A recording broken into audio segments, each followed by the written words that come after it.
Making data fair doesn't need to be complicated. Indeed, the easiest way to achieve data fairness is to represent community standards for metadata as templates. When I speak with colleagues about making data fair, they have a hard time articulating that fairness involves anything more than simply putting data online. Researchers are confused by FDOs and FDPs and FIPs. We've made fairness overly complicated, creating a needless barrier to entry.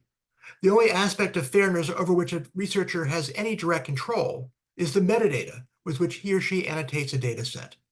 That's where we want researchers to focus their attention. If we can get researchers to use community standards for data annotation, then data fairness follows almost for free. Those standards include ontologies that offer controlled terminologies and reporting guidelines that enumerate the kinds of things that ought to be said about data in a particular research setting.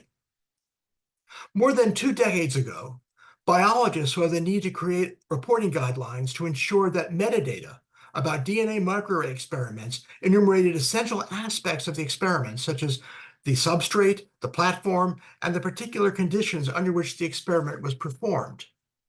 The result was the minimum information about a microarray experiment, Miami, something which has been adopted by biologists, enforced by data repositories, used by our scientific publishers. And then other biologists saw the importance of enumerating the essential features of their experiments, proposing reporting guidelines such as MIATA and Miriam and many others. These are exactly the kinds of standards that will make data fair not only in biology, but in all areas of research.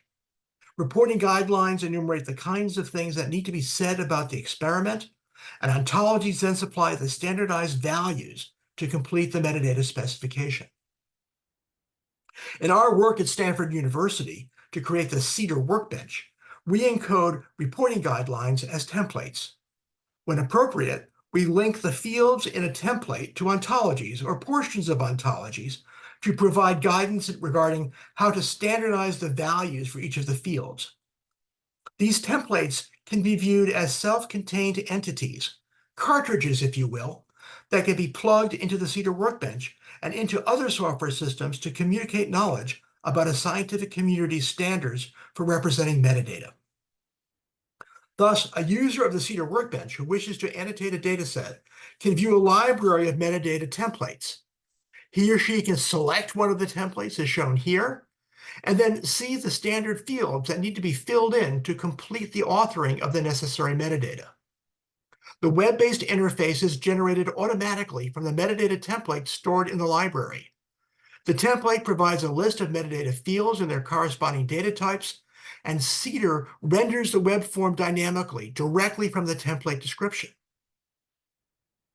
Because metadata fields that take on categorical values are linked to ontologies, CEDAR can present the user with a drop-down list of standard terms whenever one of these fields is selected.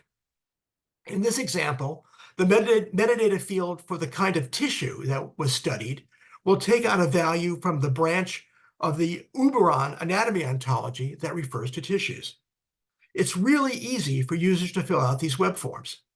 However, researchers in the HubMap project in the United States who are performing assays to determine biomarkers that may be present in every cell type in the human body found that web forms were not useful as an entry mechanism for them, particularly since many of the assays that they perform are performed multiple times on a variety of specimens.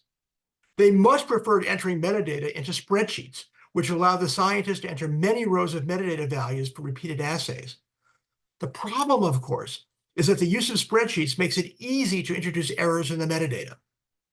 We therefore developed a tool to process these spreadsheets automatically to find and to correct these errors.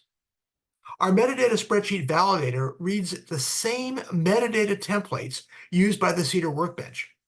Users drag their spreadsheet to the metadata upload box, and the software uses the metadata template to determine where the spreadsheet might have missing fields, missing values, and values that have incorrect data types.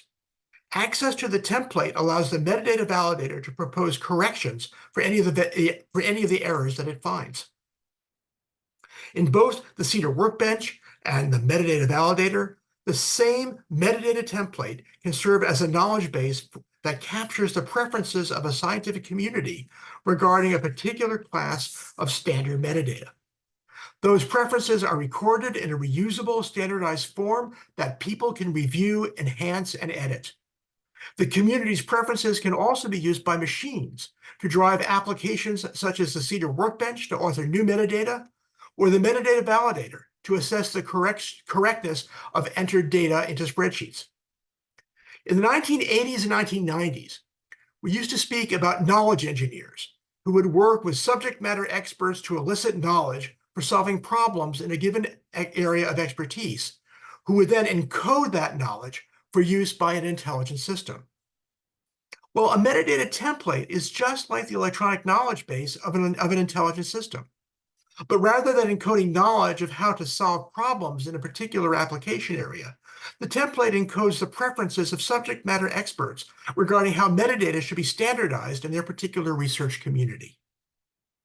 Metadata templates, such as the ones that we use in Cedar, capture the community standards for metadata that are at the heart of the FAIR guiding principles in a modular, reusable manner. Because the templates are encoded in a standard knowledge representation language, they can be filled in to yield the equivalent of nano publications that describe aspects of the experiment under consideration.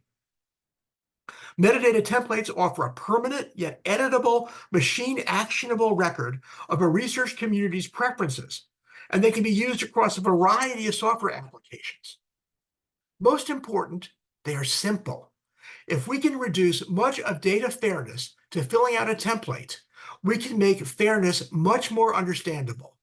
And we can offer a straightforward solution to scientific communities who want to make their data fair, but who otherwise don't know where to begin.